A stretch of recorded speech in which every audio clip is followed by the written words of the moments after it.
नमस्कार। भारत और पाकिस्तान के बीच संघर्ष विराम की घोषणा यानी सीज फायर की घोषणा कर दी गई है। घोषणा किसने की, यहाँ पर यह बहुत मायने रखता है। ये घोषणा अमेरिका के राष्ट्रपति डोनाल्ड ट्रंप ने की। बेगानी शादी में अब्दुल्ला दीवाना क्यों है, ये समझ में नहीं आया। भारत के मसले में अमेरिका चाचा चौधरी क्यों बन गया, ये समझ में नहीं आया। सीज फायर की घोषणा भारत को करनी चाहिए थी या पाकिस्तान को हथियार डालकर सीज फायर का ऐलान कर देना चाहिए था, लेकिन ऐलान अमेरिका की तरफ से किया गया, ये समझ से परे है। ट्रंप ने 5:33 पर ट्वीट करके भारत पाकिस्तान के सीज फायर का ऐलान किया। फिर 5:38 पर पाकिस्तान के उप प्रधानमंत्री ने सीज फायर का ऐलान किया। इन दोनों के बाद तीसरे नंबर पर भारत ने सीज फायर का ऐलान किया। इस मामले में चौधरी भारत को बनना चाहिए था, बना अमेरिका। ऐसा क्यों हुआ, किसी को भी समझ में नहीं आया। सीज फायर की घोषणा से पहले अमेरिका के IMF ने पाकिस्तान को 12,000 करोड़ रुपए ब्याज पर दिए। उसके बाद शाम सीज फायर का ऐलान कर दिया गया। अब आप पूछेंगे कि अमेरिका कौन होता है सीज फायर का ऐलान करने वाला, तो इसका उत्तर यह है दोस्तों कि अमेरिका सुलह कराने वाला तीसरा आदमी है। जैसे जब गांव मोहल्लों में दो पक्ष लड़ते हैं, दोनों पक्ष लड़कर किसी तीसरे मजबूत व्यक्ति के पास जाते हैं, तो तीसरा मजबूत आदमी दोनों पर सुलह करने का दबाव डालता है और दोनों की सुलह करवा देता है। ये उदाहरण दो बराबर के पक्षों पर सटीक बैठता है।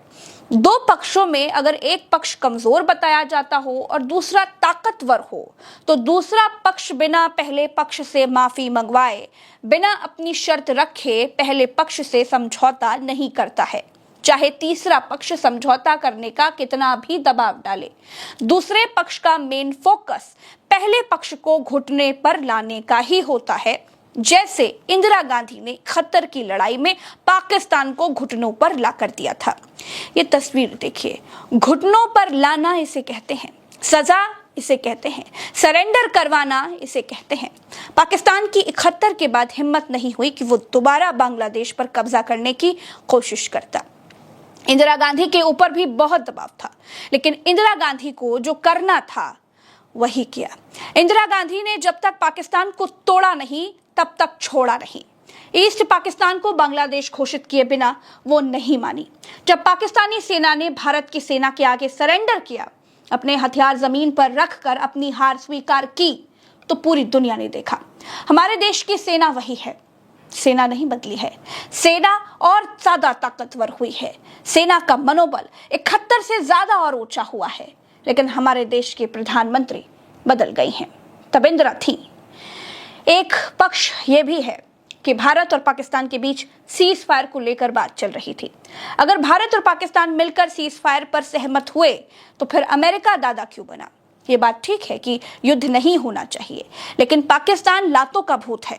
सीज फायर होने के बाद भी मैं बड़ी जिम्मेदारी से इस बात को कह रही हूं कि पाकिस्तान को घुटनों के बल लाने वाली तस्वीरें आनी ही चाहिए थी। हमारी भारतीय सेना ऐसा करने में सक्षम भी है। 3-4 दिन में सिर्फ बचाव की मुद्रा में ही भारतीय सेना ने पाकिस्तान की चूल्हे हिला दी। अगर अटैक की मुद्रा में होती तो पाकिस्तान का क्या होता, ये तो खुदा भी नहीं जानता। क्या सीज फायर के लिए कुछ नियम शर्तें रखी जाएंगी? क्या कोई समझौता किया जाएगा? पाकिस्तानी आतंकी अगर अब भारत में कोई घटना करते हैं तो पाकिस्तान का क्या अंजाम किया जाएगा? आतंकी घटनाओं के लिए पाकिस्तान की क्या जिम्मेदारी तय की गई है? अभी इस पर कोई बयान या फिर कोई आधिकारिक बात निकल करके सामने नहीं आई है। दोस्तों, मैं प्रज्ञा मिश्रा सेना और देश के मामले में हमेशा अपने देश के साथ खड़ी रहूंगी। अपने देश की सेना का मनोबल हमेशा ऊंचा रखूंगी।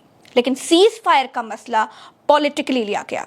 अब ये सवाल बनता है कि ट्रंप कौन है भारत में सीज फायर का ऐलान करने वाले? हमारे देश में अपने प्रधानमंत्री हैं, अपने राष्ट्रपति हैं, अपने सेना प्रमुख हैं। भारत कमजोर राष्ट्र नहीं है। हमारे डिसीजन कोई और ले या हमारे डिसीजन का ऐलान कोई और करे, ठीक नहीं है। भारत एक महान देश है, वो अपने फैसले खुद लेना जानता है, वो अपने फैसले खुद ले सकता है। भारत देश की सेना को बधाई कि उसने 3 दिन में पाकिस्तान में मौजूद आतंकियों के ठिकानों पर ऑपरेशन सिंदूर चलाकर खत्म कर दिया।